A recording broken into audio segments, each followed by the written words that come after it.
Per day attend करते रहना है। तो अभी आज 9th क्लास का जो मैटर है ज्योग्राफी से रिलेटेड ड्रेनेज का, कि जो अफवाह तंत्र होता है कि जो नदी बेसिन, जो नदियाँ होती है हमारी, किस तरह से वो फ्लो कर पाती है, बह पाती है।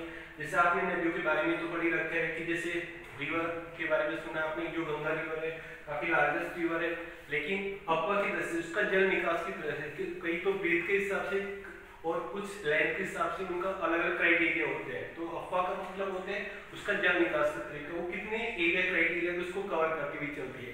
तो जैसे इंडिया के लिए अगर भाई रिवर के बारे में पूछा जाता है तो रिवर जैसे गंगा रिवर है वो हमारी लार्जेस्ट रिवर है, ठीक है ना। और गंगेज के बारे में पूछा जाता है कि अफवाह की दृष्टि से कौन सी रिवर सबसे बड़ी है, तो ब्रह्मपुत्र रिवर का नाम दिया जाता है। जैसे गंगा रिवर है, अभी आप देख सकते हो इंडिया में कितने पार्ट के अंदर कितना जो एरिया उसको कवर कर रही है, तो लगभग इसका अप्रोक्सीमेटली लगभग 2500 किलोमीटर के समथिंग इसकी लेंथ है। इसी तरह से अदरवाइज हम इसके ब्रह्मपुत्र के बारे में बात करते हैं तो ब्रह्मपुत्र का जो पार्ट है वो लगभग 2900 किलोमीटर का जो एरिया है उसको कवर कर रही है, लेकिन वो चाइना से जो मानसून लेक वहां से फ्लो करते हुए और अरुणाचल प्रदेश से और वो इंडिया के अंदर जितने एरिया के अंदर वो फ्लो कर रही है, बह रही है, उसका जो एरिया है वो लगभग 2300 किलोमीटर का एरिया आता है। इसलिए जो इंडिया की सबसे जो लार्जेस्ट रिवर है वो गंगा रिवर है।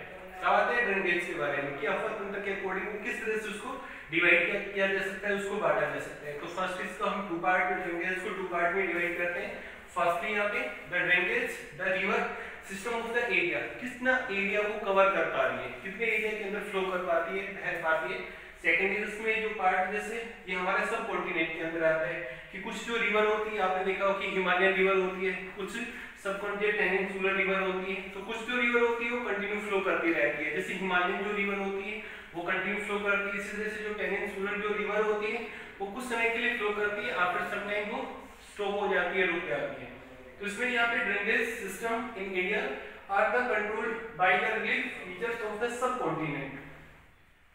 उसके बाद सेकंड इसमें हम इसका drainage basin and area drainage by the single river system. Drainage basin में एक सिंगल रिवर होती है, एक ही रिवर होती है और वो अलग अलग पार्ट में उसको डिवाइडेशन हो जाता है, वो बढ़ जाती है। ड्रेनेज बेसिन के अंदर जो उसने कितना बेसिन उसने कवर किया है यहाँ पे, तो इसमें वाटर डिवाइडेशन हो जाता है। जैसे एक रिवर होती है वो अलग अलग ब्रांच के अंदर जो अलग अलग जो ब्रांच, जैसे पेड़ होते हैं ट्री, उसकी अलग अलग जो ब्रांच होती है, जो शाखाएं होती है, उसके अकॉर्डिंग जो डिवाइडेशन हो जाते हैं।